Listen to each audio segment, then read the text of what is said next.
my obsessive compulsions to violate the YouTube, I came across a rather inspirational video. One that really touched me at heart when Kevin Hart said, know when to fight your woman and know when not to fight your woman. When you're driving, don't fight your woman. The reason why is that your face is open and you don't have any defense. Now, this is rather funny, but it does have meaning behind it because they, and I mean by they, I mean psychologists, teachers, parents, students, anyone in a relationship could tell you that arguing or fighting is healthy for a relationship, whether it's with a boyfriend, girlfriend, mother, father, friend, brother, sister, it doesn't matter. Arguing, disagreeing, and saying your views uh, bring people closer.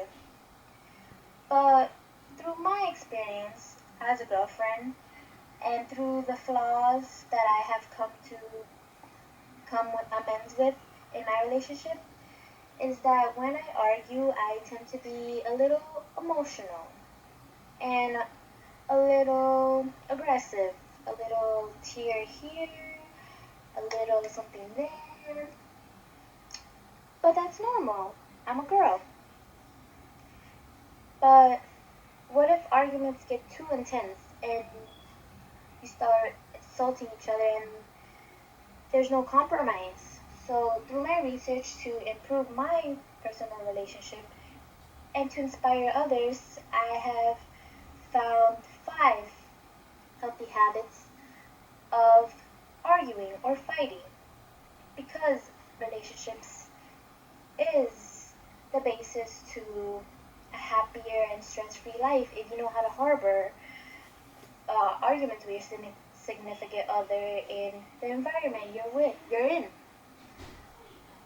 So the first tip I would like to discuss today is, well, what Kevin Hart said: know when to fight your woman. Time. There's always a right time to have an argument, and sometimes it's just not now. And in the heat of the moment, you tend to be very emotional, very angry, and you tend to say things that later on you probably would regret. So, and have some common sense. If you're drunk or are in the wrong state of mind, don't argue. That's not a right state to argue in. If your significant other is going through a crisis, if you about to go to sleep, you finish making love, don't have an argument after that. That just ruins the moment. So have some common sense with that. And take a breather. I know it's hard not to say what you have to say in the moment, but just walk away. Take a moment. Take 2 hours if you want. Take a walk, watch Netflix, and then come back and then say what you have to say. That will save you a lot of regrets. Or one time a friend tipped me and said, because texting becomes a problem, and text whatever you want at the moment, but just don't send it. Wait 2 hours, do something, and then read it again.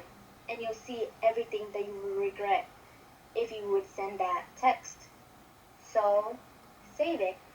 Because in the heat of the moment, again, you will probably say something you'll regret. Which brings me to my other tip: insults, cursing, just practically name calling, saying you're stupid, you're an idiot, you don't care, you're not listening, you're irrelevant, why am I wasting my time with you? You say that when you argue. You say a lot of stuff that will potentially offend your significant other, bring insecurities into the relationship, mistrusts. And what are you getting out of that? That's not a clean argument. That's not a healthy argument. So try to stay away from these insults and complaints. And with these complaints, eventually, sorry to bring out the ladies here, but bring up old arguments, old complaints, which brings me to my third tip: complaining about irrelevant things.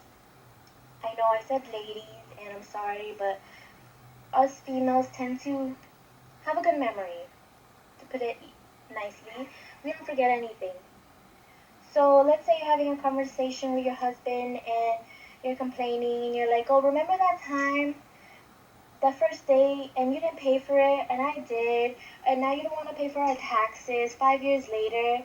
Uh-huh. Yeah, I should have noticed the first time. I should have noticed that one first date that it would come to this. No, don't bring up old arguments. Don't That's irrelevant. Don't bring up unnecessary things into the argument. That's literally adding wood to the fire that has commenced in this argument. No, it's bad. Don't do it. And I know females have more trouble with this than men because for some reason we're emotional. We like to argue. That's what females do. So it's irrelevant. Don't add unnecessary things to the fight at hand.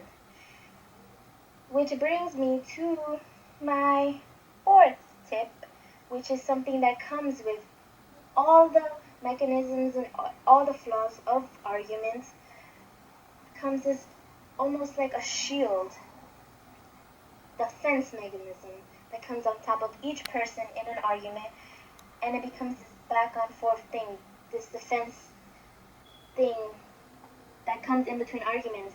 I'm the bigger man. No, I'm the bigger man. No, I'm the bigger man. No, I'm the bigger man. And there's no bigger man. You keep defending yourself. In arguments, there's supposed to be a compromise, but if you keep defending yourself, there's no end to this. There's no resolution. You don't solve anything. And that's my fourth tip. Stop defending yourself. If you know you're wrong, then admit to it. If you know they're wrong, control yourself. This is my other tip. My last and final tip, control yourself. No one likes arguing at all. It is healthy. It is good to let out these repressed feelings. If you don't like something, if you feel something is wrong and you would like it to change, do say it. But limit it. Limit your arguments. It's unnecessary. Ladies, I'm sorry I'm bringing you guys up. This is not some prejudicial speech or anything, but women tend to complain about everything, anything, everything. If it's unnecessary, if you're gonna get over it in 2 seconds, in an hour, if it's not gonna affect your life, don't bring it up. That's bringing that's imposing an argument, and you don't want to do that. So control yourself. This is actually a new concept that I have learned.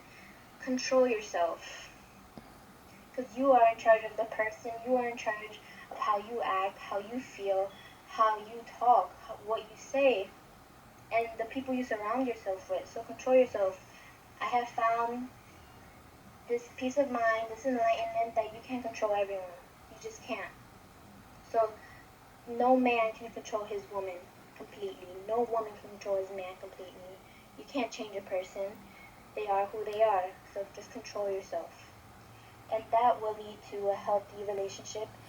And through healthy argument, through the harboring these healthy tips for an healthy argument, you will lead a life of happiness.